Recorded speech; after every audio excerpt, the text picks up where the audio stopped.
Welcome to the boiler room.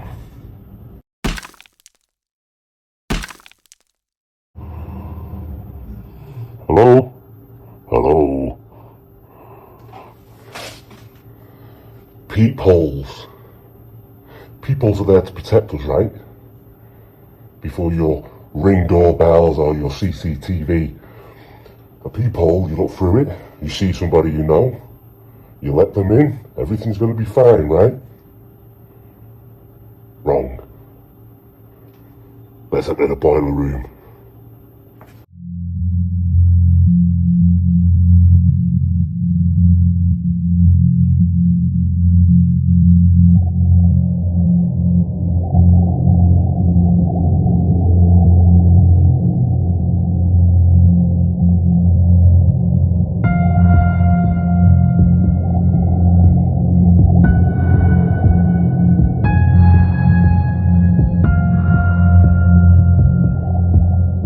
A 15-year-old girl named Donna lived with her father in a small house in the suburbs.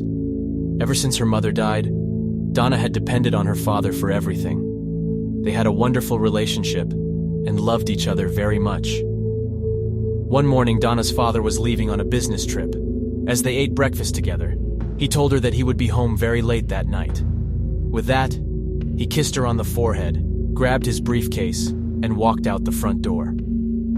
Later that day, when Donna came home from school, she did some homework and watched some TV. By midnight, her father had still not returned, so she decided to go to bed.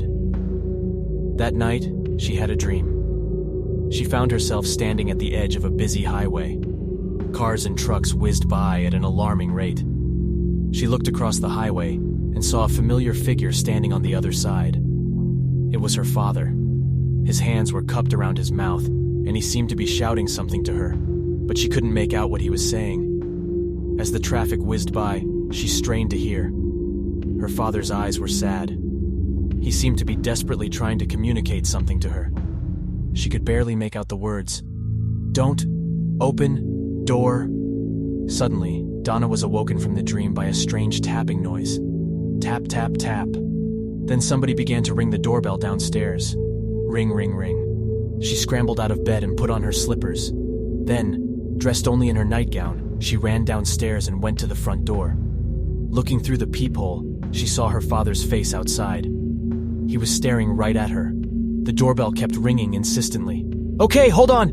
I'm coming!" she shouted. She pulled back the deadbolt and was about to unlatch the door when she stopped. She looked through the peephole at her father again. Something about his expression didn't look quite right. His eyes were wide open. He looked terrified. She slid the deadbolt back into place. "Dad!" she yelled through the door. "Did you forget your keys?" Ring, ring, ring. "Dad, answer me." Ring, ring, ring. "Dad, please, I need you to answer me." Ring, ring, ring. "Is there someone else out there with you?" Ring, ring, ring. "Why won't you answer me?" Ring, ring, ring. "I'm not opening the door until you say something." The doorbell kept ringing and ringing, but for some reason, her father refused to answer her desperate cries. For the rest of the night, the frightened girl cowered in a corner of the hallway, helplessly listening to the ceaseless ringing of the doorbell. It seemed to go on for hours. Eventually, she fell into an uneasy sleep. At dawn, she woke up and realized that everything was quiet. She crept over to the door and looked through the peephole again. Her father was still there, staring at her. She cautiously opened the door and was confronted with a sight that filled her with unimaginable horror. Her father's severed head was hanging from a nail above the door. There was a note attached to the doorbell.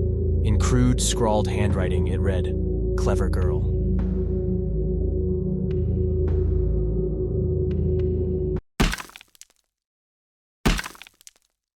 Hey, there's plenty of room here in the boiler room, and we'd love you to join us.